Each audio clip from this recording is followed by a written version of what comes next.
Now, I can give one example here. This is in administering anesthesia.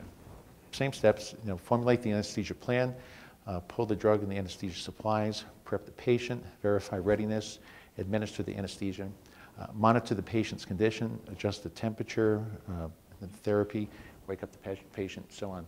And you could think of this for anything. It could be brushing your teeth. You decide that your teeth have a little fuzz on them, you need to get that off. You locate all the inputs, your toothbrush, your toothpaste, anything else that you might need, water. You start preparing. You put the toothpaste on the toothbrush. You confirm that it didn't fall off when you were looking up in the mirror. You start brushing your teeth. You monitor progress. You look in the mirror, make sure you're removing whatever you're trying to remove. You make any adjustments, and so on. Now, it's fun thinking through this because this is true for any job that you're trying to get done. And once we made this discovery, we realized it's a very useful tool to try to figure out what this customer job map looks like. So what we suggest, and again, this is in that article in the HBR piece, we suggest that for any job that your customer's trying to get done, that the first thing you do is create this job map. So now you know the bounds of this functional job that they're trying to get done, and you can start analyzing it, making it the unit of analysis. Now, what we've also discovered is just like when you do business process improvement, you're trying to figure out what metrics do we need to measure and control to produce a predictable output. Customers do the same thing. Customers have metrics that they use that define the successful execution of the job. And these metrics are what we call the customer needs. These are the needs. So what we're saying is people buy products to get jobs done. They have metrics that they use to judge success along the way, and these metrics are their needs. This is what they're trying to get done. Now, if you look at over there on the far right, you can see for that core functional job that we're analyzing, you have a job map, then you have those metrics for each step in the job, and that's describing how they want to get the job done. Quick example here, back to administering anesthesia. You can see for every step along the way, there's going to be some number of metrics. And there's not 5 per each, but there could be 5 to 10 each. And in general, there's 50 to 150 different metrics for any given job.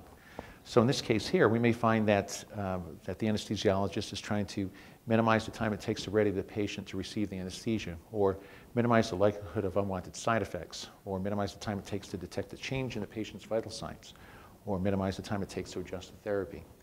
Very specific metrics. And as I'm going through this, you're probably saying, well, do we do this? Do you do this as consumers? How many of you own iPods or something like that? Okay, so this is a pretty good example. I think, did anyone not raise their hand? I think that's what you get for Christmas. That's it. So as you go through this, you see these process steps in here. You load the medium on songs in the medium. You browse the medium, retrieve the songs, verify your selection, listen to songs, and so on. There's a process that you're going through in order to listen to music.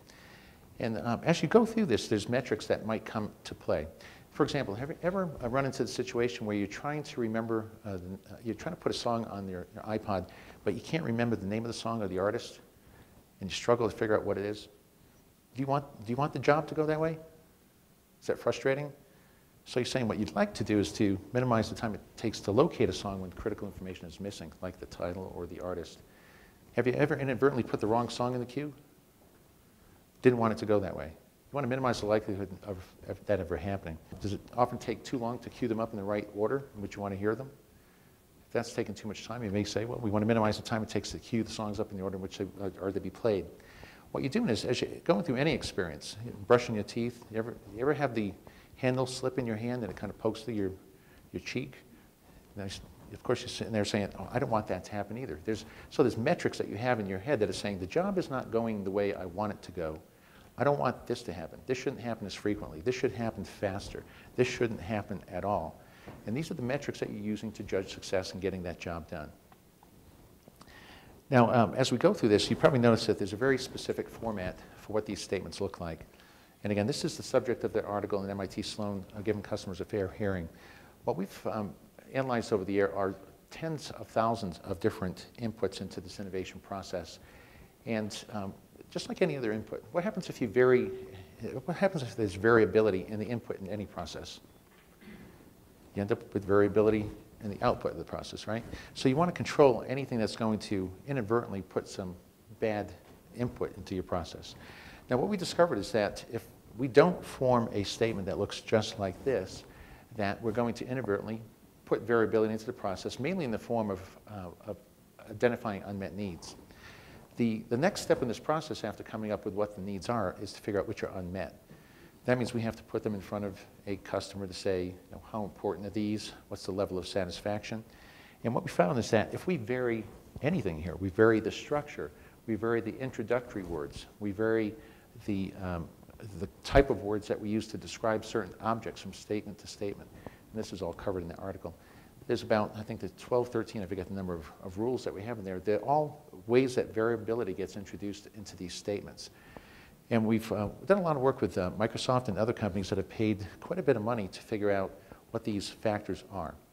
So the article reflects that, and I think you'll find that to be enlightening in terms of what these inputs are supposed to look like. So what we're doing here is we're making a case that this is what a needs statement is supposed to look like. It's supposed to have these directions of improvements, unit of measure, and so on, to structure it in this format consistently from statement to statement. So as they're prioritized by customers, you're not inadvertently introducing variability into the process.